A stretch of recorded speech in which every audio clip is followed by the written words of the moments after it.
following podcast is part of a certified educational activity titled Opening with Innovation in CLL, The Practicalities and Potential of Finite Therapy with BTK Inhibitor Platforms. Access the entire activity and complete the post-test at peerview.com/UFU860. Downloadable slides and practice aids are also available. Good morning to everyone. I'm happy to be with you here in Madrid at EHA, and thank you for coming so early in the morning. So I'm Paolo Ghia, and today we'll be chairing this session on opening with innovation in CLL. We are really opening the Congress, and I hope we are going to really discuss about what's the future, the present, but also the future in CLL. And in fact, we will be discussing about practicalities and potential of finite therapy with BTKi combinations. And I'm happy to be joined today by two distinguished speakers. And one is Nicole Lamanna from Columbia University in New York, and the other one is Lydia Scarfo from San Raffaele University in Milano. And so I'm Paolo Ghia from Milano, Università Vita Salute San Raffaele, Ospedale San Raffaele, and I will try to set the stage for the path forward in CLL, current practice and ongoing challenges. And the current practice, first of all, the drugs that we have available in terms of BCL2 inhibitors, we have still only one. Many are also presented here, but still in early development, so venetoclax. And then we have plenty of BTK inhibitors where the regulatory status is a little bit different all over the world. Here I'm just showing you US and EU as two extremes. In the US, everything is available, including pirtobrutinib, just approved, but they don't have the combination. BTKi, ibrutinib plus venetoclax is not approved in the US. In the EU, we are following everything approved in terms of first and second generation BTK inhibitors, so ibrutinib, acalabrutinib, zanubrutinib, and the non-covalent BTKi are still experimental. So, I would have liked to show you the new ESMO and the updated ESMO guidelines. I can assure you that they are ready, and hopefully we will be presenting them maybe even during the EHA, definitely after a few days after EHA, so they will be published. So here I'm showing you still the old ESMO guidelines, so there is a lot of chemoimmunotherapy still around. I can assure you that this is not true anymore in the updated version, where, of course, we are saying that where available, the patient should be treated with novel therapies. I show you here, as a surrogate, I would say the German guidelines, and where indeed they tend to prefer continuous BTK inhibition, and though you can see also ibrutinib venetoclax as in their guidelines still a little bit of a last option, the fourth option, so there is a tendency to use and suggest continuous BTK inhibitor in most of the subgroups of patients. And this is NCCN guidance, so from the US, and the situation is the preferred treatment is continuous BTKi and venetoclax plus obinutuzumab.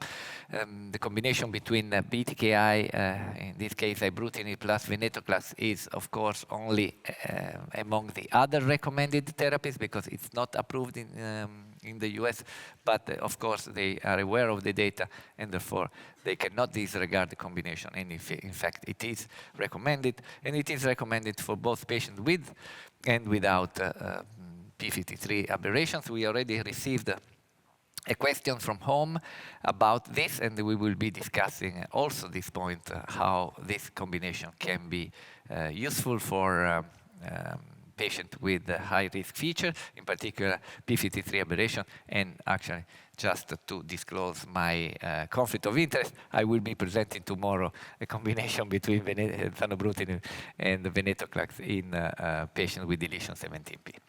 So with that, I close, just reminding you that the situation, unfortunately, in the real world is different. So we are always talking about the future. We are always talking about new combinations.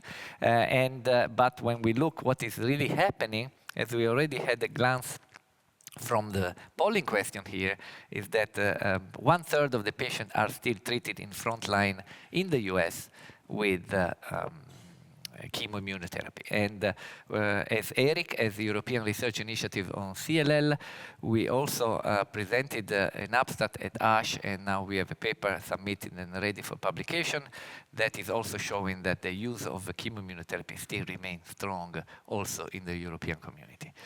So with that, I thank you all for the attention, and I hope that we can help to clarify ideas about the combination between BTKi and BCL2i, and I hope this will be an interactive session with questions, because we also don't know, in many cases, the answer. We are still at the beginning of the use of this combination, and therefore a lot of questions still remains to be answered. So I hope that at the end of this session you will increase your understanding of the evidence supporting the use of BTK inhibitor and BCL2 inhibitors. I hope we will provide you with knowledge and the skills to decide when to use more appropriately the combination in your patient, in your practice, and also how to take care of your patient, in particular when they are under the therapy, so that you can maximize and optimize the use of these therapies. With that, I'm happy to introduce Lydia Scarfo, who will be leading you again through a case and trying to decide what we have to do with this patient. Thank you very much.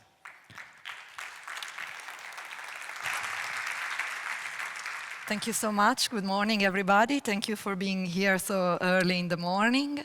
I want to discuss with you the current experience with fixed duration treatments and how are we managing in everyday life our patients with CLL. So let's start by breaking the ice with a clinical case. Our patient is Gabriela, who is 60-year-old, and she has no relevant comorbidities. She's a very fit patient. She's now experiencing symptomatic CLL. And actually, she is presenting with every progression criteria according to IWCLL, having enlarged bulky lymph nodes up to 10 centimeters, anemia and thrombocytopenia due to bone marrow infiltrations, B symptoms, and splenomegaly.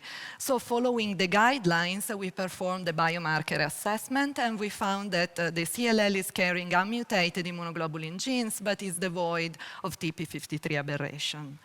So my first questions for the panelists is actually, how would you manage these patients in terms of treatment choice? Would you go for a fixed duration therapy or a continuous treatment? And what are the goals you have in mind when starting treatment in a patient like Gabriela, so young and fit? Can you guys hear me? Okay, thank you. This is an ideal person. She's young, she's fit. I would really like to do a fixed duration for this treatment.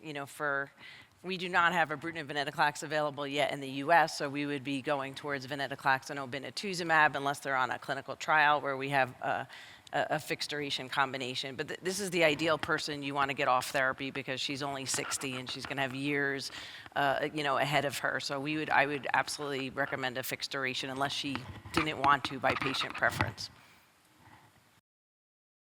That, of course, we are all aiming for fixed duration, in particular in young patients. We have the fortune that we can prescribe and use the combination ibrutinib plus venetoclax, and it is, I would say, the ideal person, as you said. It's young, unmutated, so you want to have a little bit more efficacy in these patients. Of course, you want to avoid long-term adverse events with the continuous therapy. So this is the typical patient I would suggest I plus V, and unfortunately, they cannot use it. That's the only thing I can say. So can we say that the goal in these patients is to achieve the deepest response we can achieve and stop treatment and provide her with a treatment-free period as long as possible? So in this regard, we actually have a long-term follow-up with continuous BTKi treatment, and the one for which we have the longest follow-up is with ibrutinib. Here I'm showing you, considering the age and the absence of comorbidity, the results of the ECOG 1912 trial. And we see that the combination of ibrutinib plus rituximab was able to achieve a longer progression-free survival compared to FCR. That was our standard treatment before the introduction of BTK inhibitors, basically. And you see that the greatest advantage in terms of both PFS and in this study also in terms of overall survival is achieved in patients with unmutated immunoglobulin genes. So I've seen that part of the audience voted for these patients for chemoimmunotherapy, but I do not think there is room for chemoimmunotherapy anymore in patients with these specific disease features. Recently, we have seen the results of the Gaia trial, where targeted agent combination when compared to chemoimmunotherapy. And here we see that also venetoclax-based combination, including the combination of venetoclax plus obinutuzumab and venetoclax plus obinutuzumab and ibrutinib, are able to achieve a prolonged progression-free survival compared to chemoimmunotherapy, either FCR or BR. And this is associated with the achievement of very deep responses, including undetectable MRD in a relevant proportion of patients, and the depth of response correlates with prolonged disease control. On the other side, we have to take into account that if we increase the number of agents combined, we are at risk of increasing the occurrence of some adverse events. And on the left, you see that actually with the combination of venetoclax plus obinutuzumab plus ibrutinib, the rate of infections was higher and was somehow in line with what we have seen with chemoimmunotherapy. So it's still to be discussed which are the best candidates for the triplets, let's say. But so far with the doublets, we are achieving very effective and impressive results. Of course, our widest experience is in the elderly setting. Actually, the results are for the CLL14 trial, and at last EHA, the 6-year follow-up was presented that confirmed not only the superiority in terms of progression-free survival of venetoclax plus obinutuzumab compared to chlorambucil plus obinutuzumab, but supported also a difference in terms of progression-free survival based on the immunoglobulin gene status. And even though venetoclax plus obinutuzumab is able to achieve a longer progression-free survival compared to standard chemoimmunotherapy in this patient population, the progression-free survival of patients carrying mutated immunoglobulin gene was not yet achieved at last follow-up, the median one, while the median PFS for patients carrying unmutated immunoglobulin genes was around 65 months. In terms of efficacy, we also know that the combination of venetoclax plus obinutuzumab is able to achieve very deep responses with a high undetectable MRD rate in both peripheral blood, 76%, and bone marrow, 57%. And this correlates with prolonged progression-free survival. And the great advantage of using a fixed duration regimen is actually that the majority of adverse events is expected to occur during treatment. So as you see here, neutropenia grade 3 or higher was occurring during treatment with venetoclax plus obinutuzumab in more than 50% of patients, but the rate was definitely lower after treatment. And the same applies to different adverse events. They were much rarer after treatment discontinuation. And on the right, you see that there was an initial warning of a potential increased rate of other malignancies in patients receiving VEN-based combination that was not confirmed with prolonged follow-up. So, do we really need a novel fixed duration combination? I think that we can take a great advantage of a BTKi and BCL2i combination regimen, because actually on one side, ibrutinib is very effective in inhibiting proliferation of CLL cells and mobilizing them into the peripheral blood, while on the other side, venetoclax is promoting the apoptosis killing. So they showed in vitro a synergistic effect, and we are now in the position to understand if it was confirmed in clinical trial. So basically there are three major studies, phase 3, phase 2 studies, based on the administration of this combination of ibrutinib plus venetoclax.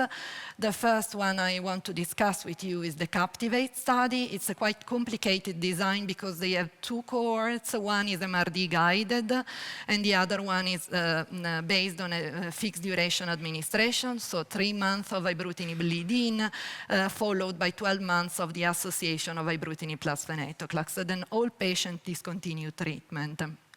And a few days ago, actually at the ASCO meeting, the 5 years follow-up results were presented. And as you see, the long-term follow-up confirmed a very high rate of progression-free survival, regardless, around 70%, even in patients with high-risk disease, including patients with unmutated immunoglobulin genes. So the progression-free survival of patients carrying 17p deletion, TP53 mutation, or complex karyotype depicted in blue looks a little bit lower than the PFS of the whole cohort. Still a very impressive results after 5 years of follow-up. What could make a difference, in my opinion, is the possibility of use the same agents. Meaning that the great advantage of administering a fixed duration regimen with two of the most potent agents we have available nowadays is that we can then use them both or one of them at the time of relapse. We have only preliminary data in this regard, but recently the update of the retreatment cohort, again in the Captivate study, showed that up to 86% of patients retreated with ibrutinib single agent in the study achieved a response. We have much less patients retreated with the combination of ibrutinib plus venetoclax, but they also responded to retreatment with both agents. And as you see, those so-called, let's say, early progressors are actually enriched of unfavorable disease features, meaning that they were carrying a mutated immunoglobulin genes and TP53 aberration in a relevant proportion of cases. And even though they are progressing after stopping treatment, 2/3 of them is actually progressing after at least 2 years of treatment. We are now administering treatment with ibrutinib plus venetoclax ex fixed duration regimen. But actually there are hints suggesting that if we use an MRD-guided approach, we can achieve even better results. Based actually on, these are actually the results of the GLOW study, where the ibrutinib plus venetoclax treatment was administered in elderly patients. And here you see that again, even in the elderly population, the progression-free survival and the overall survival were much higher with I plus V compared to chlorambucil plus obinutuzumab. In the elderly population, we had few events of cardiac and sudden death, and they were occurring both in the I plus V arm and in the chlorambucil plus obinutuzumab arm. But actually, the one detected in the I plus V arm were occurring on treatment. When they analyzed the characteristics of these elderly patients who died on study, they were actually carrying a very high comorbidity burden. They were more than 80 years of age, so it might be that the key role here was played by the comorbidities and the age, and not specifically by the treatment they received. So this is just to compare the toxicity profile of the two studies, the GLOW, where the median age of patients included into the study was 71, and the CAPTIVATE on the right, where the median age was 60. And you see that in particular cardiovascular advanced events, and here on the left is listed atrial fibrillation, were higher in the elderly population. While in both studies, what we were able to demonstrate is that if we start with ibrutinib lead-in of 3 cycles, then we can reduce the TLS risk. And the majority of patients who started with a high risk for TLS, actually at the time of venetoclax initiation, was intermediate or low risk for TLS. Before I was mentioning that now we are administering this combination as fixed duration regimen, but there are hints suggesting that with an MRD-guided approach, we can even improve progression-free survival and overall survival. And these are the results presented at the last ASH meeting of the FLAIR trial, where actually the duration of ibrutinib plus venetoclax combination was tailored based on the time the patients needed in order to achieve undetectable MRD. So the treatment duration could span from 2 to 6 years.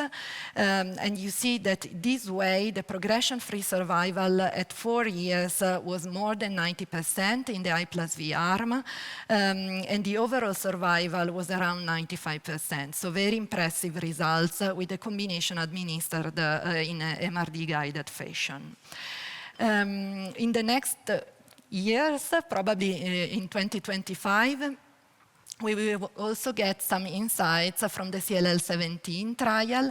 That was the first trial comparing actually the 3 main approaches, meaning ibrutinib plus venetoclax fixed duration, venetoclax plus obinutuzumab, considered the standard of care, as well as ibrutinib single agents until intolerance or progressive disease, with the primary endpoint of PFS. And we hope that this study could help clarify what is the best option in different patient settings. And with this, I'm going back to our Gabriela, because we discussed, and I think both Paolo and Nicole agreed that in this patient, a fixed duration regimen would be the best choice. But I'm wondering if you can comment more on the logistical and adverse event management strategy, if you have a toxicity mitigation plan at your site. Maybe I start, since you don't have experience.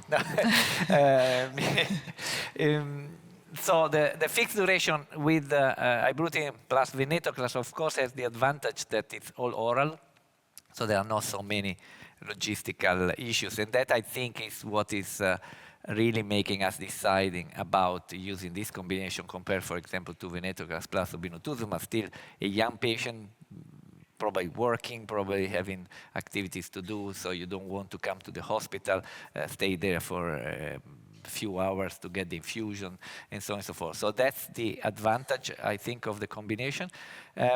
For adverse events, we have to say, and we have experience also in the CAPTIVATE study, which was a study dedicated to young patients, it was very well tolerated. So whatever the patient experienced in terms of adverse events was really what you would expect with the single agent. So some neutropenia due to venetoclax, maybe some diarrhea, which is probably what patients are more complaining when they have the combination between ibrutinib plus venetoclax. But it's typically transient and not a major issue. So at the end of the day, I think that I don't see a big change in compared to what we are using now. Yeah, I mean, obviously our experience is more with Acala and Xanu with the fixed duration combinations in the US versus ibrutinib, but similar, you know, more GI issues. I think in this particular person, because she's young and unmutated, even though, you know, the standard care option of venetoclax obinutuzumab in the US is you know, until we have an oral-oral combination approved, I would prefer the oral-oral combination in this particular person because she is unmutated, and you showed that lovely data of the PFS curve dropping off with ven-obi in the unmutated. So I think an oral-oral would be better for her. Would the presence of any cardiovascular comorbidities change your mind? Well, it would for the second generation. So I would prefer using a second generation if I was concerned about the cardiac issues versus ibrutinib. Yes, in general, I always say that one has to do a correct or a thorough cardiac assessment before starting any therapy when there is a BTK inhibitor, when there is also venetoclax and hydration in the patient, and the infusion reaction that can be possible with obinutuzumab. So you want to know how the patient is doing from a cardiac point of view. So that, I think, is what should be done in general without being scared of anything. And of course, with the second generation will be easier, but still we have to be careful always with any drugs we do in our patients, in particular because if they are elderly, we will be discussing later. So always keep an eye on the heart. And regarding the MRD assessment, I would start with Nicole because I live in the dream that in US you can do whatever you want in checking MRD and defining treatment duration. So, I think currently, right now, I would not tell, we want this to be a fixed duration approach, albeit, given the data that Lydia showed, I think it's evolving. What is the exact right timing of duration of some of these fixed duration regimens, I think needs to be clarified, given the FLAIR study, for example. Should we be doing more MRD-guided approaches in some individuals, depending upon their disease characteristics, whereas other individuals, it may not matter, they plateau, and you're going to give them a break off of therapy, because that's the point of the time-limited approach for so many reasons, including, we'll go into resistance and so on and so forth. So for currently, we're going to tell patients that when they finish, they finish. Of course, as you alluded to, I am evaluating patients for MRD and then tailoring those conversations along with them. But I think, we're just, we tried to, as we get further data from some of these studies, we may change, is it 12 months, is it 14 months, is it 24 months? I think that'll be clarified, hopefully, with some of these studies. But we're going to try to keep right now to tell them that when they're done for now, and we'll monitor for MRD. Yeah, I think we have to go back to the first question you asked. So what is your goal? Of course, and we appreciated the effort by the British colleagues and Pete Hillman and Tal Munir. Of course, if the longer you go, probably the deeper you go, and maybe someone will be even cured. But here the goal, at least at the moment, is not to cure the patient, but to give a drug holiday as long as possible. So, and we know that with 15 months, we can provide a very nice not only PFS, but time to next treatment. So that's what we want to deliver to our patient at the moment. In the future, if we know how long we have to go in each single patient, because we don't want to go for 6 years in every single patient, then it will be useful. But at the moment, I think the goal is different. Thank you. Of course, I totally agree with all your comments and considerations. So in this patient, I would say, because she is young, fit, and she is carrying unmutated immunoglobulin genes without TP53 abnormalities, and she has no relevant cardiovascular comorbidities, I would go for a fixed duration regimen based on ibrutinib plus venetoclax, so BTKi plus BCL2i. We didn't discuss, and I'm not sure if this is something that play a role in your decision making about the high risk for TLS. I think that even with venetoclax, the TLS is actually quite manageable in everyday clinical practice. But it's true that with ibrutinib lead-in, because we reduce the disease burden at the time of venetoclax initiation, the risk is very low. Based on the results of the CLL14 trial, I wouldn't go for a venetoclax plus obinutuzumab, considering that this patient is suitable for ibrutinib plus venetoclax because of the biomarker profile and the high tumor burden. Paolo will be presenting the results of the Sequoia Arm D where patients with TP53 aberration were treated with a combination of zanubrutinib and venetoclax. I'm afraid he cannot spoil the presentation today, but the overall response rate in this hard-to-treat patient category was 100%, with a very high complete response rate of 45%. So we will see tomorrow the full results of this cohort. So just to conclude, I strongly believe that fixed duration regimen have become practice-changing for the management of patients with treatment-naive chronic lymphocytic leukemia, and the combination of BTK inhibitor and BCL2 inhibitor are able to achieve very deep responses and prolong disease control, even in patients who were defined in the past high risk, so carrying the so-called unfavorable disease feature like unmutated immunoglobulin genes. We have some promising data on retreatment with ibrutinib in patients who relapsed after stopping treatment. I think the jury is still out if we should administer this treatment as fixed duration, as they are currently approved, or if we can improve the outcome by using an MRD-adapted strategy. And with that, I'm leaving the floor to Nicole, who is discussing the emerging scenarios. Thank you.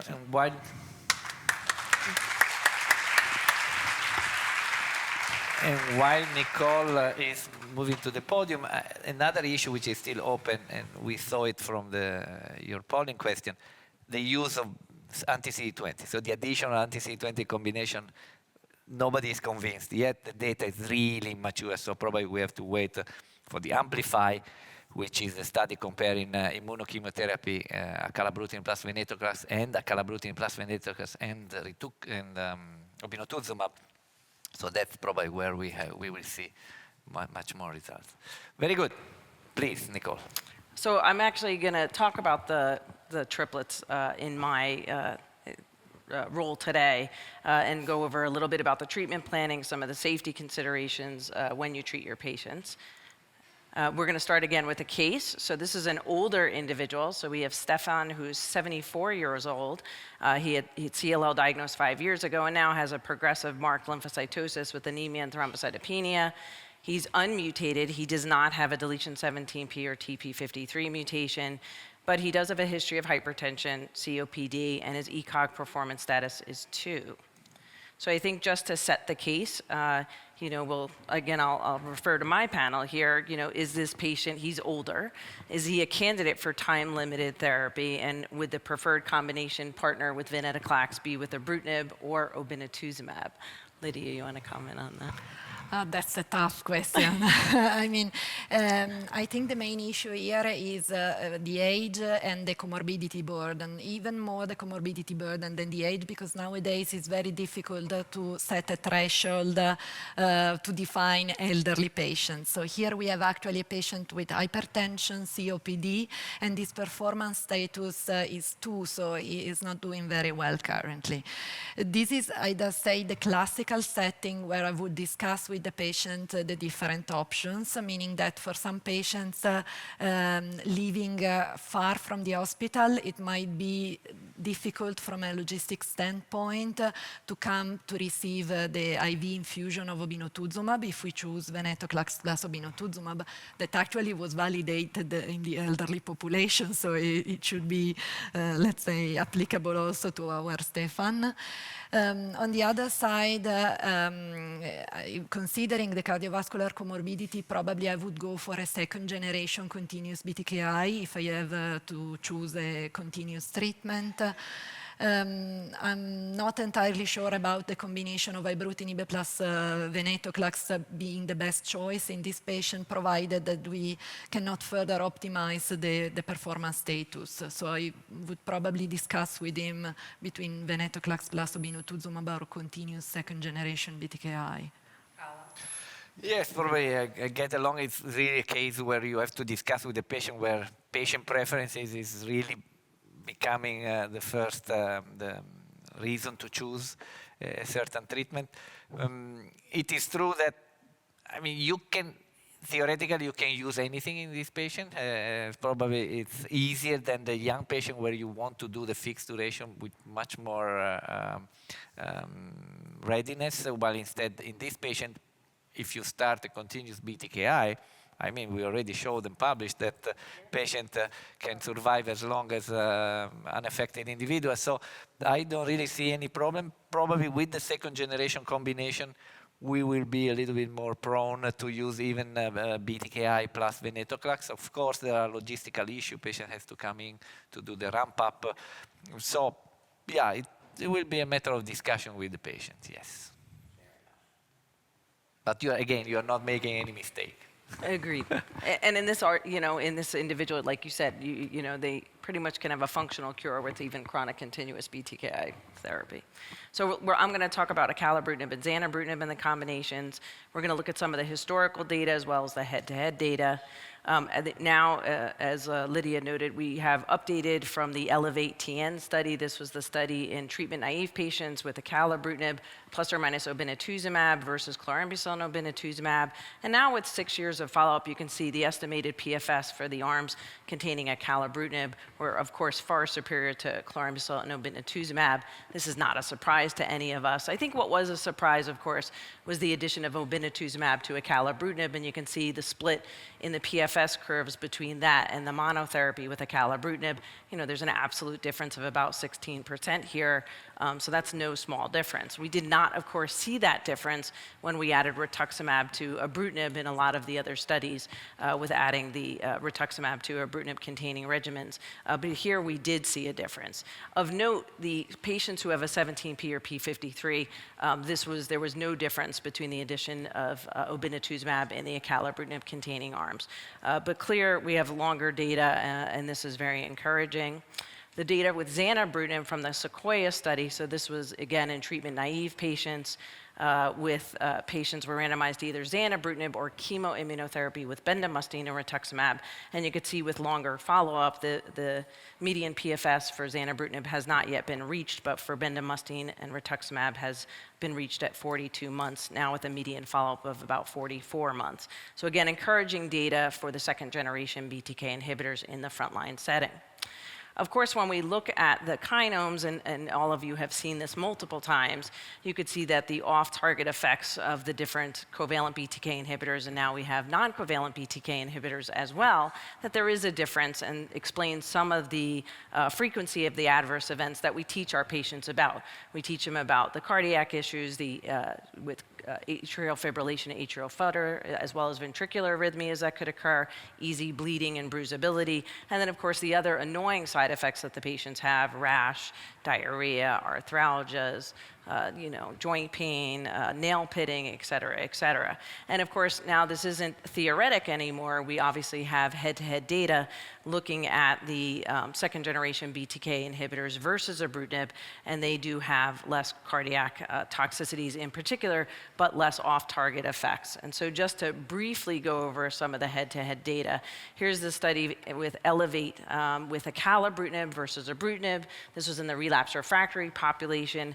Mind you that, remember, this was a higher risk patient population with patients with 17p deletion or TP53, as well as some patients with 11q deletion. The median prior lines of therapy was about 2 in this particular study, so just take note of that when we do cross-trial comparisons.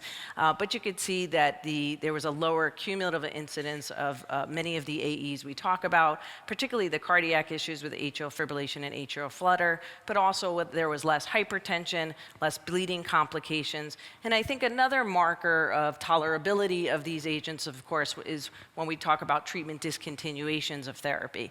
And there was less treatment discontinuations with acalabrutinib at 15% versus ibrutinib at 21%. So again, an important study showing less side effects with acalabrutinib versus ibrutinib.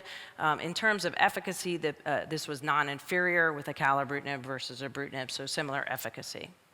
And then to briefly go on to the other head-to-head trial in the relapsed refractory population, this was zanubrutinib versus ibrutinib in the Alpine study. This was a less heavily pretreated group. Median prior regimens was 1, less high-risk individuals, just to be note of that. But certainly with longer follow-up, you can see that also that in terms of cardiac adverse events, there was less cardiac issues with zanubrutinib versus ibrutinib. There were no cardiac deaths on the zanubrutinib arm as well. But similar frequencies of hypertension and bleeding between the two agents. But again, when we talk about treatment discontinuation, there was also less treatment discontinuations with zanubrutinib versus ibrutinib at 20% versus 26%. So I think a marker also of tolerability of these agents and a difference. And again, of note, as many of you know, the PFS, there was a difference, although this wasn't the primary endpoint of the study, there was a difference in the efficacy favoring zanubrutinib over ibrutinib in this study. So let's talk about the finite therapy with acalabrutinib and zanubrutinib and venetoclax combinations. So I know that Paolo will be talking about this as well. I'm going to focus a little bit about the combination of zanubrutinib and venetoclax. We talked about Sequoia. As you know, they had the randomized portion of zanubrutinib versus bendamustine and rituximab, but they excluded the patients with 17p, obviously because of the chemoimmunotherapy arm, and put them on this arm D. There was a zanubrutinib monotherapy arm, and then there was a combination of zanubrutinib and venetoclax as well. So this was, I'm going to talk about this with the zanubrutinib and venetoclax combination. Just for those who are starting to give the doublets and the triplets, there's a lead-in, of course, with the BTK inhibitor, again, as Lydia pointed out, to sort of debulk or reduce the likelihood of tumor lysis when you initiate the venetoclax ramp-up. And so they started with zanubrutinib at standard dosing and then did the venetoclax ramp-up. There were assessments in peripheral blood regarding MRD. And then if there was believed to be a complete response, they would have a bone marrow assessment as well, and then ability to discontinue the venetoclax earlier, and then subsequently, if there was still an MRD negativity, could obviously discontinue the zanubrutinib later as well. And so this response was very high. You can see the overall response here was 97%, and there was no reported clinical evidence of tumor lysis, no dose reductions due to adverse events, and relatively low incidences of neutropenia, diarrhea, and nausea. Now we also have triplet combinations, so zanubrutinib, obinutuzumab, and venetoclax. This was an investigator-initiated study that was presented and published already by Jake Sumarai and colleagues, and along with the MSK group in treatment-naive CLL. This was enriched for a higher risk patient population with TP53 mutations in about 13%, and the majority were unmutated. And again, small phase 2 study, median follow-up now over 2 years, but the primary endpoint was met with 89% of the patients who had undetectable MRD after 10 months. You could see on the right that the patients in surveillance or follow-up in orange are about twice the time that they were on treatment. So you could see that, so nice long surveillance after treatment. Common AEs included thrombocytopenia, fatigue, neutropenia, and bruising. The grade 3 neutropenia occurred in about 18%. So encouraging data with the triplet. With regards to MRD with this study, undetectable MRD responses appeared early. 81% achieved this at threshold at 8 months, and you can see on the right that the further along in therapy, more patients were able to achieve undetectable MRD, with the best undetectable MRD in the peripheral blood at 95% and in the bone marrow at 89%. And they also use this sort of change in MRD 400 to look for a potential biomarker to response to see whether they can identify patients who would reach early bone marrow undetectable MRD and predict maybe for response duration in PFS. With regards to the safety, again, there's more cytopenias, some thrombocytopenia, fatigue, neutropenia, and bruising. With regards to grade 3 or more, neutropenia was 18% only. There was one death early due to intracranial hemorrhage. Now I'm going to focus, we'll move our attention to acalabrutinib. There's going to be many of these presentations at the current Congress, so please, try to attend those. There are updated posters being presented on Friday, tomorrow.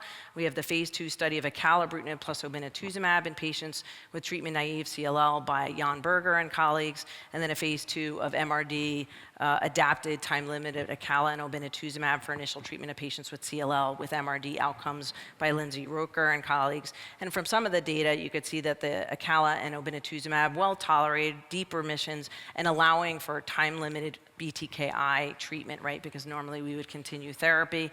40% achieved undetectable MRD with 13 cycles of treatment. 86% of these maintained undetectable MRD for 3 cycles post-completion of their therapy. Obviously, we're going to want longer follow-up, but this is encouraging. So please take a look at those posters.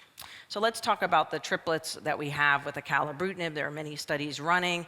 This was initiated by our colleagues at the Dana-Farber, Matt Davids and such. And again, so when you look at these doublets or triplet combinations, you're going to front load the BTK inhibitor at standard dosing, lead that in, then you're going to add the obinutuzumab, and then subsequently the venetoclax, again, to try to reduce the risk of tumor lysis in these individuals. At cycle 16, they had a bone marrow evaluation to look for undetectable MRD. Those that were negative could stop therapy. Those that were positive can continue on with acalabrutinib and venetoclax, and then again, we're reevaluated at cycle 25. If they were negative, they can discontinue. If they were positive, they can continue therapy with acalabrutinib and venetoclax until progression or unacceptable toxicity. They did mandate PJP and zoster prophylaxis with the triplet, so keep that in mind. And they used initially multicolor flow cytometry at 10 to the minus 4, which is many of the studies, but they also amended this to use NGS with clonoSEQ, and I'll go over that as well. So here's some of the initial data that's been presented previously with the AVO combination in this study. Bone marrow undetectable MRD was achieved in 86% of patients after 15 months of treatment. And so far, the depth and durability of this response seems to be irrespective of whether or not patients are unmutated or if they have TP53 aberrancy. The responses appear to be durable. We now have a follow-up of nearly 3 years. I wish it was 30 years. 3 years with 90% PFS in all the patients. And you can see there's the depth of MRD seems to be very favorable. They also looked at this not only by flow cytometry at 10 to the minus 4th, they looked at next generation sequencing via clonoSEQ, and you could see there's high rates of undetectable MRD in the peripheral blood with this combination. The rate of undetectable MRD at 10 to the minus 5th at cycle 16 was 59%, and this persisted at cycle 25 at 61%. And again, there doesn't seem to be an apparent difference between the patients who have high risk features with undetectable MRD rates. In terms of the safety, there does seem to be more cytopenias with the triplet combination, which is not unexpected given the venetoclax and the obinutuzumab. There's more myelosuppression. You see grade 3/4 neutropenia was 37%, thrombocytopenia grade 3/4 was about 28%, and anemia 30%. In terms of grade 3 non-COVID infections, about 6% pneumonia and colitis. This also occurred during the pandemic, this study, so COVID-19 infections about 9%, but low rates of cardiac issues. Atrial fibrillation was 3%. There were no ventricular arrhythmias noted, no febrile neutropenia or opportunistic infections, although they did prophylax, and there were no major bleeding events. Dose reductions occurred in about 20% of patients. You could see either with acalabrutinib, venetoclax, or both drugs. So we're eagerly, obviously, awaiting this study result, the AMPLIFY study. This has already met accrual. This is the study that was randomized 1-to-1 fashion of acalabrutinib and venetoclax for a year versus acalabrutinib, venetoclax, and obinutuzumab for a year versus chemoimmunotherapy with either FCR or BR. As I said, this study has met its accrual. There's previously untreated, no patients with 17p or p53 because of the chemoimmunotherapy arm, and the primary endpoint here being PFS with AV versus chemo, or the secondary endpoints of PFS of AVO versus the chemo, or AV versus chemo investigator assessed. Obviously, there's no endpoint here evaluating for AV versus AVO, but of course, I'm sure we're all going to be looking at that data once it becomes available. And then, of course, this, I think, will be another very important study when we talk about, and some of the questions alluded to this, I'm sure we're going to go over this in a minute, with whether or not, what about the triplets in individuals with high-risk features? And so this is the CLL16 study of venetoclax and obinutuzumab versus acalabrutinib, venetoclax, and obinutuzumab in patients with deletion 17p, p53, or complex karyotype. Again, they will be randomized in a 2-to-1 fashion with ven obinutuzumab versus AVO. And again, for the AVO combination, again, they'll be front-loaded with acalabrutinib and then have the venetoclax obinutuzumab added subsequently. Patients also can continue acalabrutinib maintenance if they are MRD positive after time-limited therapy with AVO. And then many of us also are looking forward to more data from this study. This is the MAGIC study that will look at acalabrutinib and venetoclax in combinations versus venetoclax obinutuzumab in a treatment-naive population, and a little bit risk-adapted with MRD guidance. So patients will either get randomized to AV or ven obinutuzumab. They will be evaluated for MRD at about 12 months. If they are MRD positive in the AV arm, they can continue AV for another 12 months. All treatment will stop at 24 months. If they're in the ven obinutuzumab arm, they will also be evaluated for MRD, and then if they're MRD positive, can continue venetoclax for, again, another 12 months. But all patients will stop therapy at 24 months. Okay, so I'm just to finish up a little bit, I'm gonna talk a little bit about resistance and what we've learned about resistance, and then where we think this might fit in with doublets and triplets. So as you know, because if we think about it, ibrutinib's been around for over 10 years, and obviously we now have more maturing data with acalabrutinib and zanubrutinib, and so we're learning about resistance pattern to the covalent BTK inhibitors and even to the non-covalent BTK inhibitors from some of the pirtobrutinib studies, and now obviously we're learning about resistant mutations even with the BCL2 inhibitors, predominantly with venetoclax, but obviously we also have other BCL2 inhibitors like sonrotoclax coming along. So just to learn a little bit, obviously, from the Elevate acalabrutinib versus ibrutinib and the Alpine study with zanubrutinib versus ibrutinib, the majority of resistant mutations that we see to the covalent BTK inhibitors are still in the C481S mutation as well as PLC gamma 2.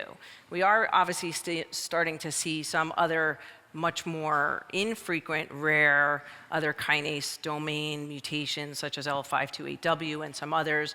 Whether or not that will have implications regarding sequencing remains to be seen, but there obviously are some other infrequent mutations, but the majority being C481S. And then of course with the venetoclax and the BCL2, we're seeing BCL2 mutations. One of the more common ones are the G101 val, but obviously there are other mutations, BCL2 mutations that we're seeing, and some other groups are noting even functional resistant mutations due to hyperphosphorylation events that are also, also acquiring resistant mutations in BCL2 in other fashions. When we look about what about with time-limited therapies, so you look at data from CLL14 with venetoclax and obinutuzumab versus chlorambucil and obinutuzumab, we're not seeing, with a time-limited approach, we're not seeing the same degree of mutations in time-limited therapies thus far, albeit obviously we have shorter durations of therapy on the time-limited approaches, and we need longer follow-up. But you could see from CLL14, there's no acquired mutations in BCL2 with venetoclax and obinutuzumab, and also no acquired mutations in some of the other apoptotic BIM, BAX, BCLX, or MCL1 detected. So I think what's encouraging about some of the finite therapies when we talk about resistance is that obviously this allows for retreatment and less, when we talk about, Paolo had mentioned about clonal pressure, to the disease and us trying to prevent that from occurring and possibly doing that and limiting that with time-limited approaches. And so with fixed duration, here's a little bit of data from Captivate that Lydia had gone over earlier. There have been some patients after the fixed duration of ibrutinib and venetoclax who have begun to progress after this regimen. And in those patients, in 29 patients who have progressed, they again resequenced these individuals for resistant mutations in 25 of the 29 patients, and there was no acquired somatic mutations yet found in these patients who have progressed and then require retreatment. So I think that is a little bit of encouraging data that says that you could retreat these individuals, and these patients have gone on for retreatment. Obviously, that means we still need to figure out why they're developing, why they've progressed in the first place, but I think that gives us some encouragement that they're not developing these resistant mutations that we've seen with the chronic continuous BTKi therapies that we've done.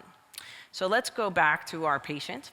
So Stefan is 74 years old, so he's an older gentleman who now has progressive disease. He's unmutated. He has no deletion 17p or p53.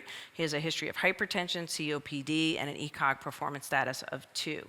So does the evidence of the data support consideration of finite therapy with the newer second generation BTKi and VEN combinations for Stefan? What do you all think? As you said, I mean, the data is still immature. We are still waiting for many, many trials to finish, even not just to show the results. Again, I think that with the new combinations, we will have a shift towards BTKi plus BCL2i because of the safety, if the data holds. And we will see with all this combination, AVO, BOV, and so on and so forth. Would you do a triplet for this guy? The triplet, I have to say that... I know that's not the question here, but would you do a triplet with this guy? I feel confident with BTKi and BCL2i. I'm always worried more about the infusion reaction, especially in the elderly patient. That's what I'm mostly worried, because still, even the nurses are complaining about using obinutuzumab. It can't happen.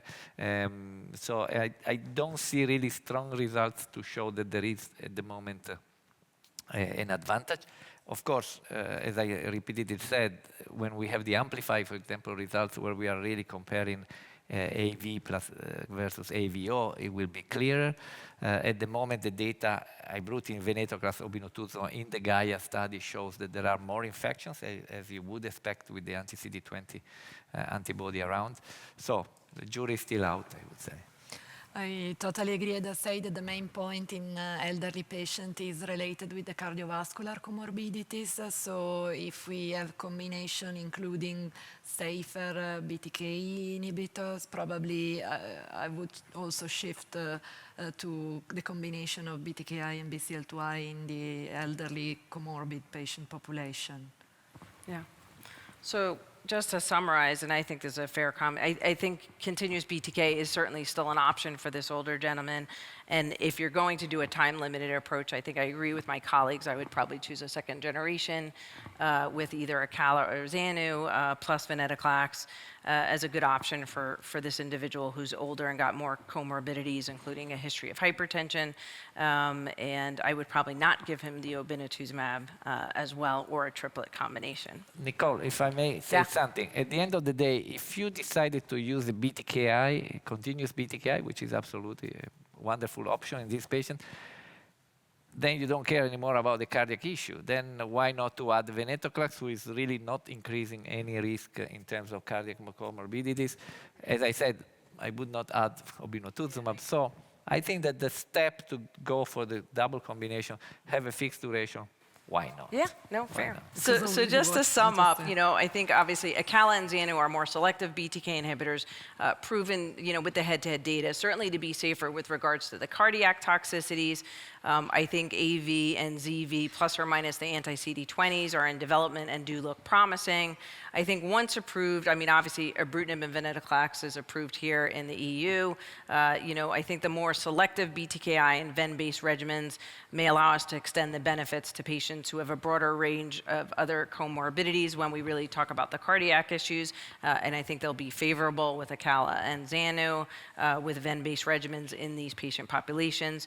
And we know about many of the resistant mechanisms to the targeted agents as monotherapy, as chronic continuous therapy, but clearly with time-limited approaches, hopefully we'll see less frequency of some of these resistant mutations, and I do think this maybe then makes it more reasonable, makes it certainly encouraging that we'll be able to retreat individuals, whether it be with, adding back just the BTK. Of course, as you see, some of these trials are that you might add one or the combination back. And so I think we'll have to look at that data with regards to retreatment. But I think it's encouraging that for patients who can buy many years off of therapy from a time-limited approach, likelihood is you'll be able to retreat those individuals and they'll have less resistant mutations. Of course, that's what we hope.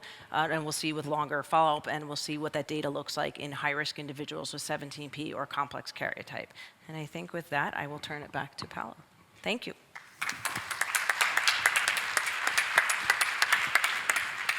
So thank you very much, both Lydia and Nicole, and also thank to the audience, because you have been working a lot while we were talking, and we have plenty of questions, 15 minutes. I tried to go through all of them. They are all wonderful questions. I have to tell you that probably we are not going to provide any answer, any final answer, but we will be discussing about it. Only one thing, because this question probably was asked at the beginning, just to be clear.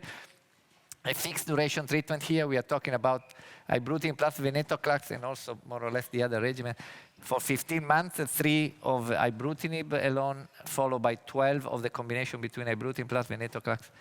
The combination venetoclax plus obinutuzumab is 12 months altogether, 6 months in the first 6 months obinutuzumab, 12 months venetoclax, just because there was a question maybe at the beginning we have not been clear.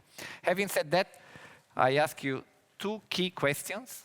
The first one is the following, to Lydia, which is the follow-up of what Nicole showed.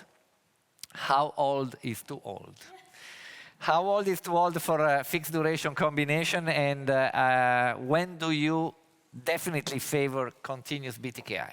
Is that? I mean, that's a great question, but I think it doesn't depend anymore on age, on chronological age, meaning that it's very difficult nowadays to define a upper threshold where you are not administering or you are excluding patients to receive BTKi plus BCL2i combinations. I dare say it's more related with the comorbidity profile. So, and also the patient preference, because especially in the elderly patients who are living far from the hospital, it might be difficult to come even only for the ramp-up lab test assessment. So it's something I'm discussing based on mainly on the comorbidity profile. I cannot define an upper threshold for the age, because we are all, let's say, growing old better in the last year. So also the WHO discussed to increase the threshold for defining the elderly population. I don't think we can define a precise age. So yeah, there is no more age, but what is the patient where you would choose for BTKi? No doubt. One with a lot of logistical issues, maybe. A lot of comorbidities, logistic issues, doesn't want to come in, chronic BTK, older individuals, if they're on therapy. I mean, think about it. If we can buy 4 to 6 years out of a chronic BTK and they're 75 or 80, that might be all they need. Yeah, and I have to say that, so I'm at risk of getting fired here, but I prefer continuous BTKi treatment in patients carrying TP53 I think that's ratio. fine. So I think that's completely reasonable. It's more related to the biomarker profile than to the comorbidity burden. Agreed. Yeah, Actually. that is still remain, of course, cornerstone. Until we have, as Paolo mentioned, more solid data about retreatment, because I think what is still missing is the long-term efficacy of the retreatment, because it's too short. So this is a question for Nicole. How do you choose between VEN-G and BTKi plus BCL2i when you have to choose for a fixed duration treatment? I think some of the issues we discussed, I think, are important. Logistic issues, I think the oral-oral combinations are, of course, logistically easier for most patients. You front-load the BTK, and then you can start the BCL2 inhibitor as an outpatient and not worry about tumor lysis.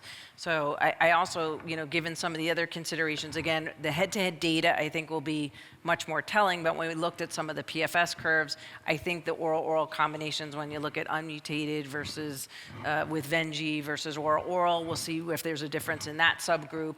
That might sway me more to oral-oral versus ven-obinutuzumab if the PFS curve looks better, given the drop-off that we've seen with the unmutateds with ven-obi, although still very good, don't get me wrong. But I think that longer follow-up, but logistic reasons I think are the most important in one respect, in terms of the ven-obi just being inconvenient and the infusion reactions and so on and so forth. And I think if the data is better, then I would go with an oral-oral. Yes. So, if you want to add anything, you can. Two quick questions just to relax a little bit. Do you recommend infection prophylaxis when you use ibrutinib plus venetoclax? Actually, the question was addressed to you, specifically addressed to you. Oh, I like that, because that wasn't so relaxed. Actually, that's more controversial. That was specifically addressed to me, yes, but I just told it to you. So we are doing only PJP prophylaxis, I have to say, but you heard from Nicole that, for example, in the AVO, they did both. Yeah, they did both PJP and zoster prophylaxis. I mean, when there is the anti-CD20 monoclonal antibody, we are also considering the antiviral prophylaxis, but with only BTKi and BCL2i, so there are no strong data in favor or against. We feel safe to administer PJP prophylaxis. And in patients who had in their medical history severe episode of the zoster reactivation, we are administering as well. Because it's not entirely clear, even if we suggest vaccination at the time of diagnosis, if it works in the long run. I have a low threshold. I do not mind prophylaxis personally on my patients. Is that true? Okay. But it's true that there is no data, even I in the era of understand. immunochemotherapy. I mean, But since infection is usually what usually gets most of our patients. But let's try to be some common ground. That's fair. Antifungal? No. Okay. Because I heard... Fair enough, that's common, I'm glad. I hear that antiviral is okay, but also antifungal, people are doing that. So also because there is a strong drug-drug interaction with the majority of antifungals. So you have to dose they reduce need with the treatment, then you have to adapt the dose of ibrutinib and venetoclax. So using it for prophylaxis, I do not see the reason. Okay, and another easy one, I hope. Is there any role for chemoimmunotherapy in 2024 for any patient, or we remove that option? Well, you're going to see the new ESMO guidelines. No, he's late. That's why I'm giving him some headache. But no. So I mean, I think what we're trying to show that even with the targeted therapies, that we really moved away from chemoimmunotherapy with all the data. We used to hold on to that notion with the long-term FCR data in the mutated 13q deleted patients because of that plateaued response that about 20% of those patients might be functionally cured. But when you looked at longer head-to-head data from the cooperative group studies, even initially the mutateds look similar between FCR and ibrutinib. Those curves have now split with overall survival. And so I think many of us would say, even in those favorable patient populations, we would still recommend away from chemoimmunotherapy. But if you do not have availability of these agents, I think that's a different issue altogether. So depending upon where you are in the world, if you have no targeted therapies, chemoimmunotherapy is going to be your go-to, and I think that's reasonable. I totally agree. I think where targeted agents are available, it's not worth the risk, meaning that we also confirmed in the long term, especially in young patients, where we are thinking of administering intensive chemoimmunotherapy. We were thinking of administering intensive chemoimmunotherapy regimens. There is a higher risk of developing secondary myelodysplasia and acute myeloid leukemia. So nowadays, we have very effective targeted agents. If they are available, I would go for them. Very good. Now here we have a couple of questions that are relating more or less to the same issue. In particular, in patients with deletion 17p, would you be tempted to prolong the treatment when you started BTKi plus venetoclax? And how would you see the MRD? That's a really hard question. Obviously, I guess, we don't have the answer to that. Similar for the reasons that many of us still do chronic continuous BTKi inhibitor therapy, as Lydia had mentioned too. I think that's a reasonable approach. And of course, we don't know. I think with some of these randomized studies, we're hoping to see that if you still have MRD positivity, the question is, if you do stop therapy, what's your time to your next treatment? Can you retreat these high-risk individuals, and what happens subsequently? I don't think we have good data. I have no problems continuing therapy, but that's completely off-label. But yes, I think that's a tough question to answer. I would consider doing this in a clinical trial because probably exactly. The biomarker profile matters even in the context of MRD. So the MRD has not the same relevance as we see, for example, with ibrutinib plus venetoclax patients with mutated immunoglobulin genes who remain MRD positive still have prolonged responses, while those with unmutated immunoglobulin genes tend to relapse earlier. So it's probably relevant to combine the information derived from the biomarker profile and the MRD status. And in the Sequoia trial, actually the arm D could discontinue treatment if they achieve deep responses with undetectable MRD. So probably we will see in the next not days. tomorrow. Not yet. Not yet. Too early. But, so then another question that says, any role for BTK maintenance after this? Probably this is against the idea of. In those individuals? Yeah, in patients who have been treated with a combination of BTKi plus venetoclax. Oh, regardless of if they're 17B or not. Yeah, no. I mean, I guess you're going to try to. It's against the idea of the goal. So we have really, I think that we don't have data at the moment, but we have really to decide what we want to achieve in our patient.